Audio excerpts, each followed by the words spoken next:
Assalamu alaikum everyone, it's me Zohaib, welcome to the Hill Traders. Lecture Note 10. तो आइए system की तरफ चलते हैं और आज के लेक्चर को स्टार्ट करते हैं। तो लर्नर प्लीज कॉपी और पेंसिल अपने पास अरेंज कर लीजिए ताकि आप हर चीज़ को नोट कर सकें। लर्नर आज के लेक्चर में मैं आपको बताऊंगा कि आप RSI इंडिकेटर को यूज़ करके कैसे हाई प्रोबेबिलिटी ट्रेड्स ले सकते हैं। RSI एक लीडिंग इंडिकेटर है। इसका full form relative strength index होता है। ये एक ऑक्सीलेटर इंडिकेटर है।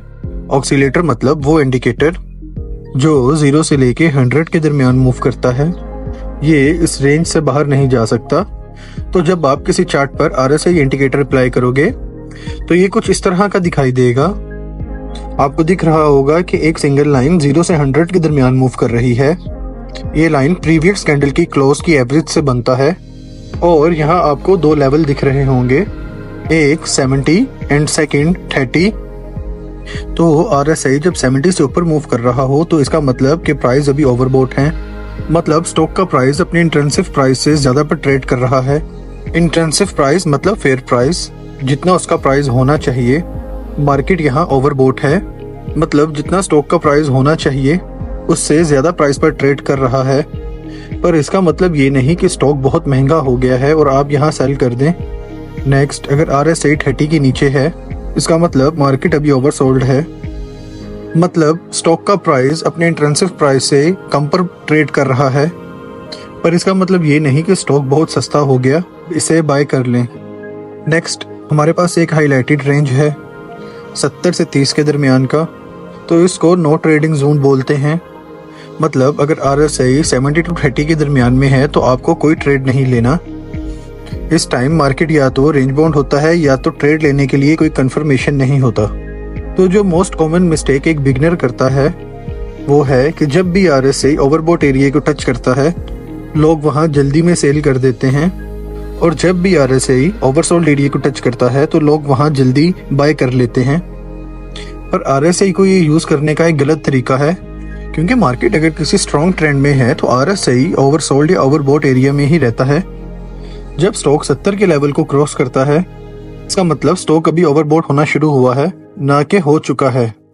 इसी तरह अगर RSI 30 के लेवल को क्रॉस करता है इसका मतलब स्टॉक का प्राइस अभी ओवरसोल्ड होना शुरू हुआ है, ना कि हो चुका है। तो हम कैसे RSI को यूज करके प्रॉफिटेबल ट्रेड ले सकते हैं? तो जो बेस्ट वे है वो है RSI को प्राइस एक्शन के साथ कंबाइन करके यूज करना। जब भी RSI 70 के लेवल को क्रॉस कर नीचे आता है तो नॉर्मली एक रेड कैंडल बनती है।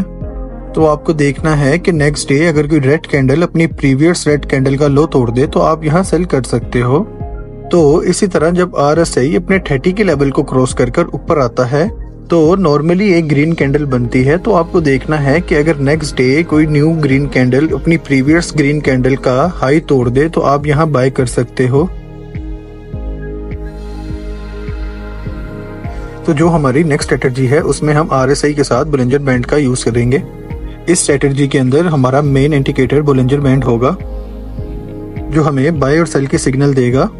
तो सबसे पहले मैं अपने ट्रेडिंग प्लेटफॉर्म पे जाऊंगा और यहाँ RSI की सेटिंग में मैं कुछ चेंजिंग करूंगा। यहाँ मैं अपर बैंड में 60 पुट करूंगा और लोअर बैंड में 40, और टाइम फ्रेम में 15 मिनट का यूज करूंगा। इस स्ट्रेटजी में टाइम फ्रेम का एक मेन रोल है। तो जब भी कोई कैंडल अपर बैंड को टच करती है तो ये हमारा फर्स्ट एंट्रेंस सिग्नल होता है। नेक्स्ट आपको देखना है क्या उस टाइम RSI 60 के ऊपर है। अगर RSI 60 के ऊपर है तो ये हमारा सेकंड सिग्नल होगा। और तीसरा आपको चेक करना है कि जो नेक्स्ट कैंडल बनी क्या उसने अपनी प्रीवियस कैंडल का हाई तोड़ा। अगर नेक्स्ट कैंडल अपनी प्रीवियस कैंडल का हाई तोड़ दे तो आप यहाँ बाय कर सकते हो। तो अगर ये 3 कंडीशन फुलफिल होती हैं तो ये एक आपके लिए स्ट्रॉन्ग सिग्नल है। उसी तरह अगर कोई कैंडल लोअर बैंड को टच करता है तो ये हमारा फर्स्ट सिग्नल होगा। नेक्स्ट आपको चेक करना है कि उस टाइम RSI अपने 40 के लेवल से नीचे है। अगर नीचे है तो ये हमारा सेकंड सिग्नल होगा। और तीसरा आपको चेक करना है जो नेक्स्ट कैंडल बनी क्या उसने अपनी प्रीवियस रेड कैंडल का लो तोड़ा। तो नेक्स्ट रेड कैंडल अगर अपनी प्रीवियस रेड कैंडल का लो तोड़ दे और आप देखते हैं कि तीनों कंडीशन फुलफिल हो गई हैं तो आप यहाँ सेल कर सकते हो। ये एक स्ट्रॉन्ग सिग्नल माना जाता है।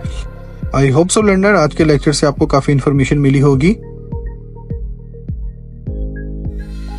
होगी। ट्रेडिंग से रिलेटेड मैंने हर पॉइंट आपको डिटेल में समझाने की कोशिश की है, मगर फिर भी अगर आपको किसी चीज की समझ ना आई हो तो आप मुझसे कमेंट्स के अंदर पूछ सकते हैं। मैं और आसान तरीके से समझाने की कोशिश करूंगा। इंशाल्लाह ताला जब लास्ट एपिसोड तक पहुंचेंगे हम एक प्रो ट्रेडर होंगे और लास्ट एपिसोड से पहले ही आपको बहुत सारी चीजें क्लियर हो जाएंगी। मैं चैलेंज करता हूँ, हम लाइव बहुत कुछ करेंगे और मैं आपको लाइव प्रॉफिट बना के दिखाऊंगा। आप खुद प्रॉफिट बनाएंगे, आपने किसी को कोई पैसा नहीं देना, किसी भी शख्स को, किसी भी इंसान को आपने कोई पैसा नहीं देना। आप खुद, मैं आपसे आपका अकाउंट ओपन करवाऊंगा, आपका ही पैसा होगा और आप खुद ही प्रॉफिट बनाएंगे। इस चीज का मैं चैलेंज करता हूँ और इंशाल्लाह ये मेरा प्रॉमिस है, मेरे अल्लाह ने चाहा तो। चैनल को सब्सक्राइब कर लें ताकि हम लॉन्ग टाइम चल सकें एक दूसरे के साथ।